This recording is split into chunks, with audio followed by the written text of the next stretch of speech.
Hello, YouTube. Welcome to my channel, Marriage, Politics, and Sports. This is a Sunday dinner with my wife. It's funny. It's just me and her today. One daughter's off on a business trip. Another daughter has been out on her own for quite some time already. And every so often, it's just a blessing when I have them all around the table. But today it's just me and the wife, and she was out, and I felt like cooking again. And I'm surprised that the last one I put out was almost 3 weeks ago. But anyway, I sit down and I kind of think about what should I prepare and how should I do it.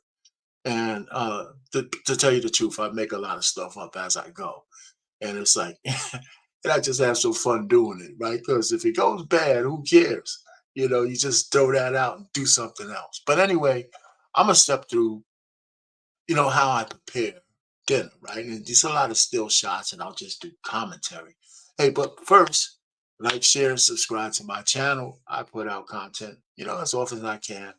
I got some things coming up. I put out something on tomorrow. I'll be doing my show on the Black Man Unfiltered Network. The title of that is The Quest for a Marriageable Black Woman. And we're going to do an expose on a man who said he found one and why he thinks she qualifies. So that should be interesting because we're going to have panel people come up. And so come check that out. And then on Wednesday and every Wednesday, I have my sports show at 7 o'clock. And, sometimes the fellas come up, sometimes they don't. So I put together, the major sports and a couple of little tidbits from other things on the side note, but still sports related. And but let's just get back to the dinner. So I'm a go ahead and click on to how I prepare to put these meals together, and you'll see a similar pattern to my other videos that I put out.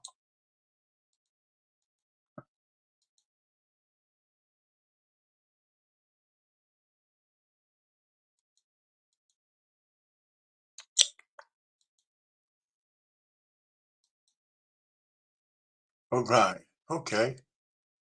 Now you see what I have here. So listen, I got this cutting board that I bought, and I love this damn thing. I prepare everything I can that makes sense on this cutting board. Well, so you see me. I got the tongs, I got the plate, I got a couple of things out here. Just kind of setting things up. Um, so I cut up some parsley, I cut up some thyme, and this is for the cowboy butter sauce that I made for the steak and stuff like that. I got some garlic there and some cayenne pepper and some other things. So this is just all prep. So I cut this up. I cut it up smaller. I have some lemon juice I had to put in there and things of that nature. And here's the other things that I have prepared. I had some asparagus that was frozen, and I was gonna cook that too. And it's a calendar when I clean off my fruit, my vegetables, I clean off things in there. This is wood chips for it's hickory wood, by the way. And that's what I use in the smoker. And of course, you got to have pepper, you have to have some garlic, and this is my Montreal seasoning. And I use that on the steak. This is the Montreal seasoning, the peppers in the back. This pot over here, in the back, that's the pot I put the butter sauce in. You'll see that. And this is what I have spinach in. So I try to get everything, all the utensils and things that I need to cook out ready, so I don't have to search for them while I'm trying to cook. So before I turn on one piece of fire, I have as much things set up as I possibly can so I can step through the process without stepping all over myself. All right, so this is just the all the ingredients I put in besides the butter, right? For the cowboy butter sauce. And this is a cayenne pepper, those parsley, the thyme, the chives, I should say, garlic, little Dijon mustard, uh, smoked paprika, regular paprika, and a few other things. Just a little bit of kosher salt and stuff like that. So that's what I. So that's a mixture, and I'm gonna put it into this pot. I'll show you in the little future. In the future. So I have some asparagus, and I kind of season up. I put a little olive oil on both sides, and I just kind of sprinkled it with some garlic, little pepper, a little bit of salt, and because I'm gonna put those on the grill. and I'll put those on the grill when the steaks are ready to go on the grill. So I just wanted to prepare them and put them to a side. So I'll do that later. So here's the steaks, right? So I should have took a picture when they just came out of the package. I pat them down, clean, whatever. They were just nice. These are ribeyes. They're like 16, 17 ounces each. And they look really good. I bought these from Whole Foods and they look pretty good. So I season them up. Make sure you season the sides, the back, and all this stuff. But I'm preparing these for the smoker. Now I don't intend to cook them all the way in the smoker. I just want to get them uh, partially weighted. I had them in so they can get the smoke flavor. So I put them in the smoker, maybe for an hour, hour and 15, hour and a half.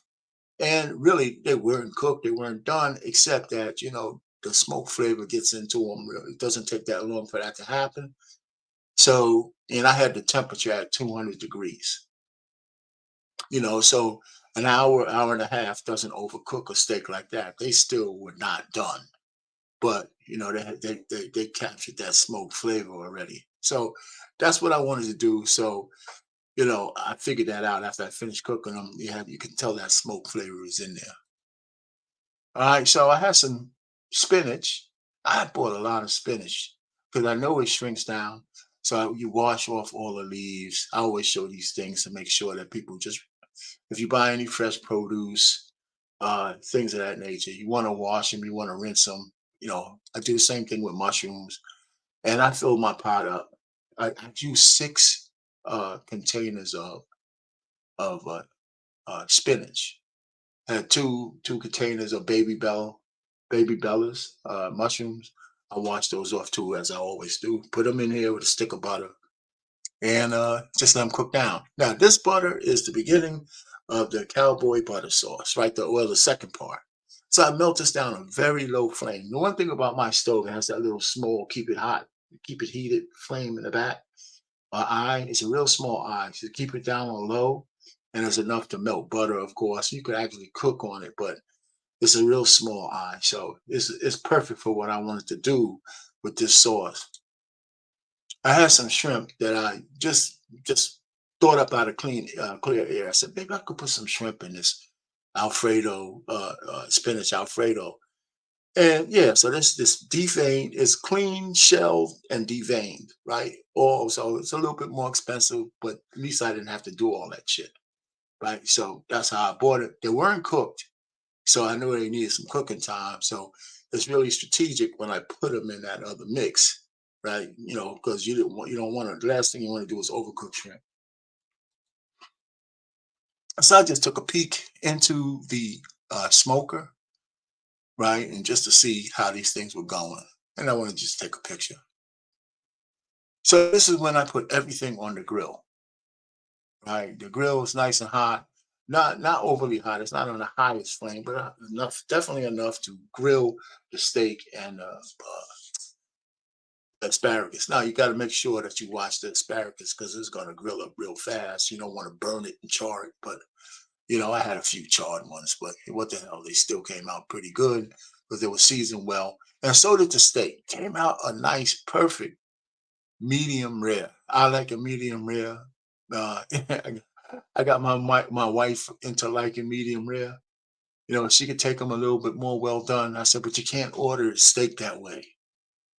You can't. You can't say, well, I want it well done. Because first of all, the chefs look at you like you're crazy, and well done. Some people, some places won't even serve you if you say, get out of my establishment. You can't ruin my piece of meat like that. All right, so listen, with the spinach, I cooked everything down, but I had to drain off all the water that was in there as much as you can. You want to drain out all that water that's generated by the spinach, mushrooms. Actually, the moisture comes out of it, and this stuff is swimming in, it's swimming in water, kind of, right? So even though it was seasoned, I seasoned a little bit. I drained all of that off as much as I can, let it drip dry for a while. Then I put it back in the pot, and then I added the Alfredo sauce. Now, that this way it wasn't, battling all of that moisture. So that's what I did with that. And actually, the Alfredo sauce by itself tastes pretty good. So I didn't have to doctor it up any. I'm thinking if I would have had it to do again, I might have put the Alfredo sauce in a separate pan and put something in there to thicken it even more. But it's okay. It worked out pretty well. So here it is. So it's just me and the wife, so you can see a little char on actually, they didn't taste that bad, by the way. So with the asparagus, the Alfredo, spinach with shrimp in it, and then the steak, and of course, the cowboy butter sauce right there on the side. And let me tell you, I give the cowboy butter sauce maybe a B because even though it was good, the steak was so good you didn't really need to put anything on it. I really didn't need to put anything on it. So that's where that is at. I'm no, I think I followed the recipe and all that stuff for the cowboy butter sauce, and I season these things to taste. It tastes pretty good. It was a little tangy and had a little heat to it, which I like. But on the steak, you can say, yeah, man, it tastes good. I can see how people like that with the parsley and chives and things of that nature on their steak. What they call it, Cheerios or whatever it is. But if you have a good steak, you don't really need to put anything on it, right? So I had a piece with some of the stuff on it. Then I had a couple of pieces later with no dipping sauce on it, and it was a. But I don't want to bash my own dipping sauce 'cause I think it was pretty good. I'm just saying I don't think these steaks actually needed them. But you know what? I saw somebody else put it on steak, so follow the leader. I might not do that again though. But if anybody wanted to taste that, I could make it again. So my plating skills suck, but I don't care. But this is just my little plate, and the juices are running. Some people know how to plate where there's nothing touching each other and all that horse shit. I said, you know what? I was gonna try to doctor this up and make it look all presentable, but that's it. This is the spinach, the asparagus, and look at that steak. Nice. You can still see that little pink inner, that's not overcooked. It was tender. This was a good cut of ribeye meat. And then I put the butter sauce on there, cowboy butter sauce on it. And I enjoyed it. I enjoyed it all. So that my wife, and she's kissing on me and saying, "Oh, thank you, husband," and all that kind of good stuff. It's always good to hear. And so there you have it. There you have it. This is Sunday dinner, and I'm more than happy to share it with you. I like doing this. I like cooking, so there's no sweat off my brow to do it. Actually, it took me I mean, just the prep time, the cook time, sitting down, moving back and forth from the smoker to the grill, to putting this on, putting all that. You know, I don't see how people can really cook without putting things in order, right? So you can step from one thing to the other and try at the end for everything to get done at the same time. You know what I'm saying? That's my goal. Maybe that's the engineer in me, right? I always try to set things up so when the you know the meat is done, or this is done, or that's done, it's all done near or close to the same time, so nothing really gets cold before you serve it all to everybody. It could be a gift, it could be a skill, but that's the one I like to employ. Anyway, so that's all I have for you today. Sunday dinner with the wife. It was enjoyable. We both, we always have conversation at the table. I always try to find out something new about her. She always try to find out something new about me. And, so we have fun doing this kind of stuff. So until next time, RP, marriage, politics, and sports. Over and out.